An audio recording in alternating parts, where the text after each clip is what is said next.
What's up, Lazy Dog fam? Hope everybody out there is having a wonderful day.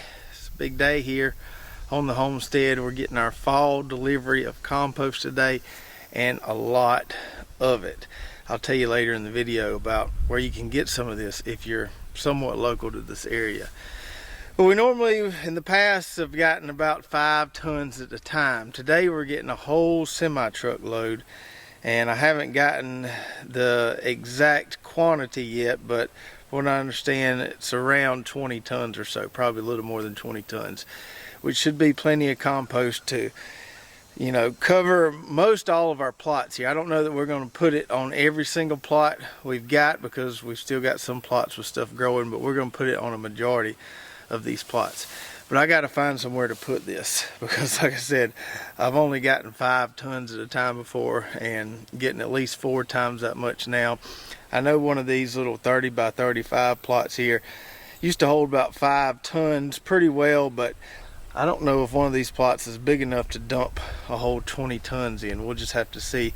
I'm going to just have it dumped in 1 or 2 spots, and then hopefully get Brooklyn's uncle to come out here with his tractor and kind of move it around for me. But we got to figure out where we're going to put all this compost. Probably need to go ahead and get our tarp off our no-till plot, because we're going to be putting a good bit of it there, and we'll see what that looks like and try to figure out where we're going to put all this stuff. So I was thinking, where are we going to get a big rig into our property here so they can dump this stuff? Well, we have this driveway here that's right beside what we call the dream garden, and the way I used to do it when I was using my dad's little truck with the hydraulic bed on it is I would back through these plots, so kind of back into the middle of this one, dump a little bit in that plot where the tarp is, and then pull up and dump a little bit there. And that's what I'm going to try to get this guy to do, so he can just back through this plot here because there's nothing there, dump a little bit on the no-till plot over there, and then maybe dump the rest of it right here. We'll just have 2 big piles of it, and then we can use the tractor to kind of spread it around to these other plots as we need it. That plot on the end there where the chicken tractor is, if it was a little more mowed down, a little more clean, I'd get him to back all the way back there and dump a little bit there, but there's still a lot of plant debris on it, so probably just gonna put a pile there and a pile here. I've got this mowed down pretty good. I was gonna till it, but I don't think I will. I think we just put a real thick layer of compost on it and let it roll like that. Got some of those peas, some of those field peas are trying to come back a little bit, but I think if we smother it out with the compost, we'll be just fine there. This plot could certainly use a little bit. That soil's getting a little crusty. So we got our no-till plot here where all we do is add compost. And I wasn't going to add that much this year, but now that I'm able to get this truckload, I'll probably add at least a couple inches, or leave a couple inches from the pile on this plot right here. So we need to take this tarp off, see if it's done its job, and clear this out of the way so we can dump some compost here.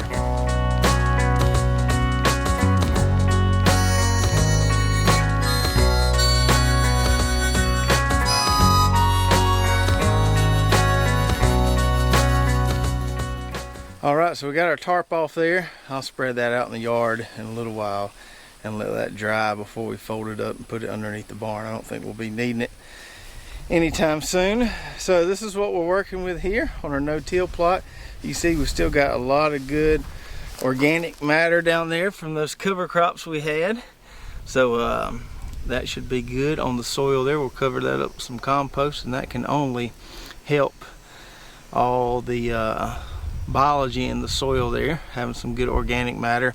You can see right here a few little grass sprigs, nut grass sprigs that were on the outside. You can see it killed those, and they could come back because of their underground root structure, so we might have to wheel hoe this a little bit, just depending on how much compost we put on top of here, whether we put, you know, just a couple inches or 3 or 4 inches. We'll just see what we've got left after putting it on these other plots here.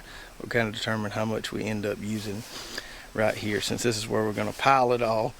You know, whatever's left over will just spread out on this plot. Still got a few of these sunflower stalks in here that aren't completely kind of rotted out, but that'll be okay.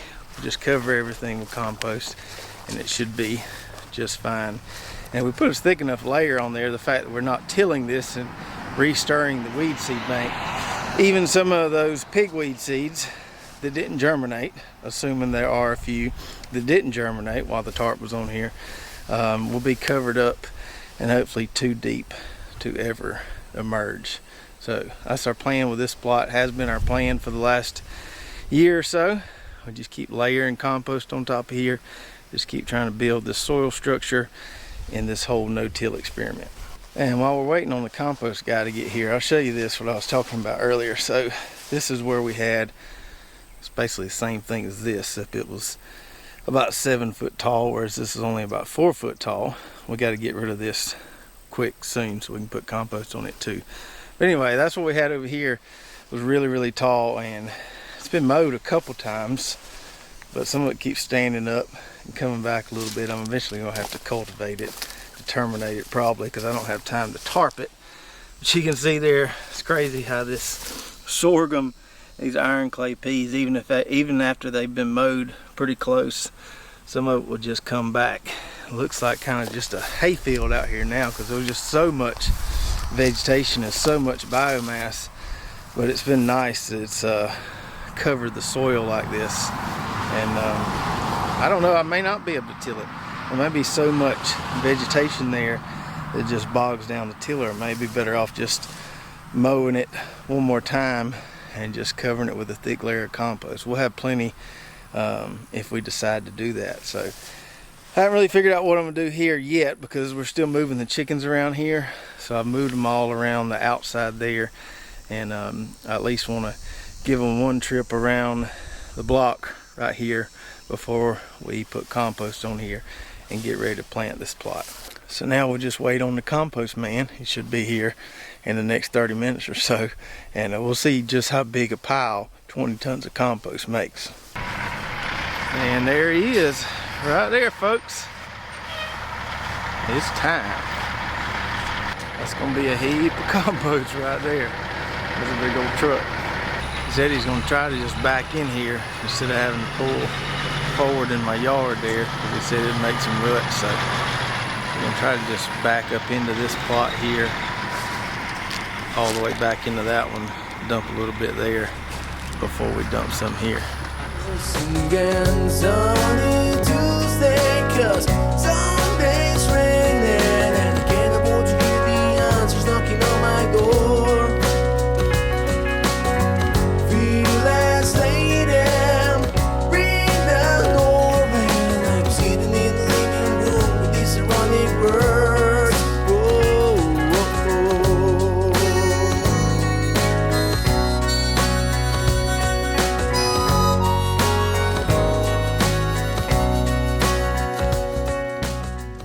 So there's the weigh ticket right there.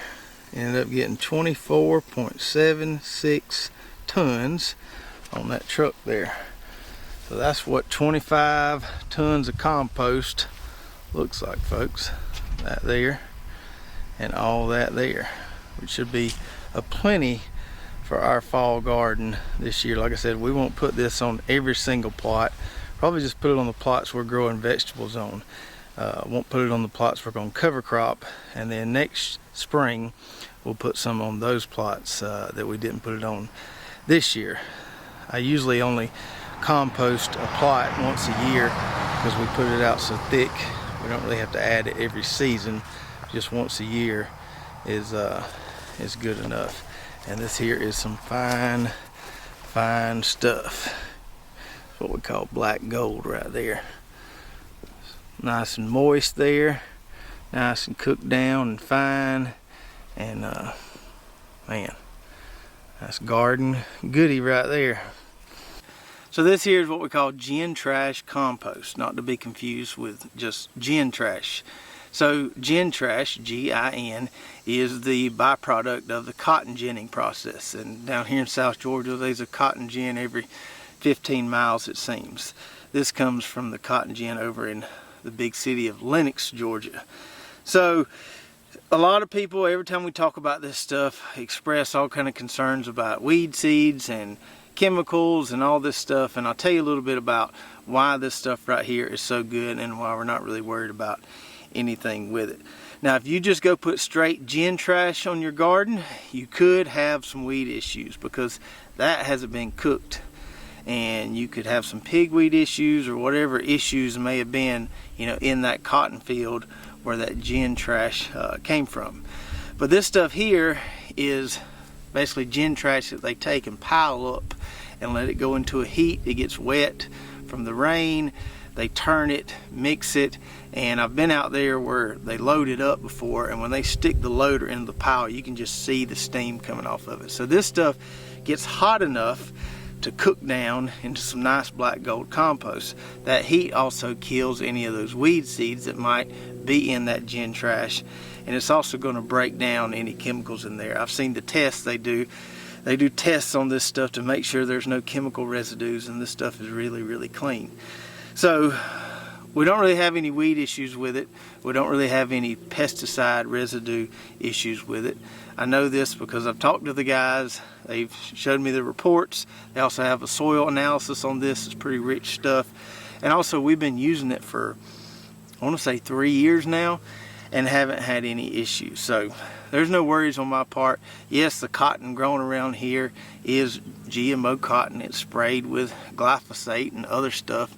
But this whole composting process of really cooking this stuff cleans it up, and we end up with this nice rich stuff right here that's great for our vegetable garden. Now this stuff is, I wouldn't call it hot, but it's pretty packed full of nutrients, but it's not going to all release at one time. So you can't just count on this stuff to solely feed your plants. We learned that last year in this no-till plot here, where we kind of wanted to test that. We put out, you know, 3 or 4 inches of this compost, didn't fertilize at all, and we grew some all right plants, but not as good as we would have added some fertilizer. So this stuff is going to reduce the amount of fertilizer you got to give your plants, but it's not going to completely eliminate the need to fertilize. We like to use it mostly for soil conditioning. Out here in this dream garden, when we started this area out here, it was just, you know, a few rows of pine trees, and the soil was terrible. I mean, it was just hard. It would get crusty. It was not what we call friable at all. It was just really, really tough to work with, and so that's why we've added so much compost out here, and now we've got some really nice workable soil that we can grow just about anything we want to.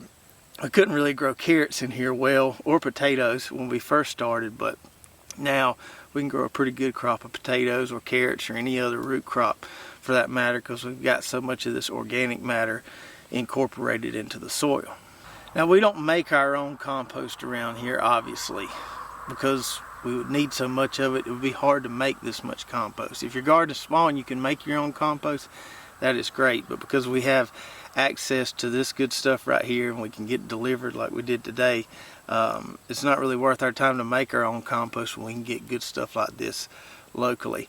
Not everybody has a good compost source locally, and some people that do have one, it may not be that affordable to get a large amount of it. So you just have to use what resources you have available to you. We're fortunate that this stuff is made not too far from us and that it's so good. Now, as far as getting this stuff spread, I'm not going to really be particular about making sure I got equal amounts on each plot. All I'm going to do is just get complete coverage on each plot so it looks like there's nothing but compost there. Some plots may get 3 inches, some plots may get 2 inches, some plots may get 4 inches. I'm not really worried about all that. I just want enough to kind of cover the entire plot pretty good so I don't see anything but compost there. We may take a couple of these plots and start turning them into no-till plots. That way we have 3 or so no-till plots, and then we'll leave the other ones as tilled plots. We'll just have to see how it works out once we get spreading this stuff around. And since we did get 25 tons, we may end up putting some of this on one of the plots we're going to cover crop, because I think I don't think we're going to need 25 tons for just 4 plots. So we'll just see what happens once we get spreading this stuff around. But I'm glad we got plenty, and it's a lot better. I like just getting it all at one time like that, even though I had to pay for the delivery. that was a lot easier than going and making 5 trips to get 5 tons at a time, because it's about, I don't know, 45 minutes or so away from here. So that was nice just to be able to get it all delivered at one time. Now we just got to spread it around. Now if you're local to us here in South Georgia, you can go get some of the same stuff here. So the place is called The Cotton Gin. It's in Lenox, Georgia. It's right off I-75 there, kind of between Tipton and Adel. Definitely want to call them before you head over there, because sometimes they're not there all day. Sometimes they knock off at 3. I think on Fridays they may knock off at lunch. Sometimes their loader might be being used for something else and they don't have it available to load compost. So you always want to call them before you go over there. But if you've got your own trailer or truck, you can take it over there. They'll weigh your trailer or truck beforehand. They'll load it with compost and weigh you afterwards and charge you by the ton. They also, if you have smaller gardens or a smaller garden, raised bed garden or something, or just a little small plot, and you don't want a truckload of it, they do have it bagged, so you can get it in bags, kind of the same size bags. I don't know how big the bags are, but like the big pot and soil bags you'd see at Lowe's or Home Depot, they do have this stuff bagged as well. So if you're local around here, you know, give those guys a call, go get you some of this good stuff. I know if you're not in South Georgia, you're thinking, man, I wish I had a resource like this. But if you are local to here, you can go get you some of this stuff. They have plenty of it. Just give them a call and make sure they're there. So our fall planting was on hold a little bit because of the heat and because we were waiting on all this compost so we could get our plots ready. But now that the compost is here, it's time to get to work. We got to get this stuff spread. We got to get these plots ready, and that way we can plant pretty soon. So I'm going to spend the next week probably getting all these plots ready to plant, and then the following week it is on.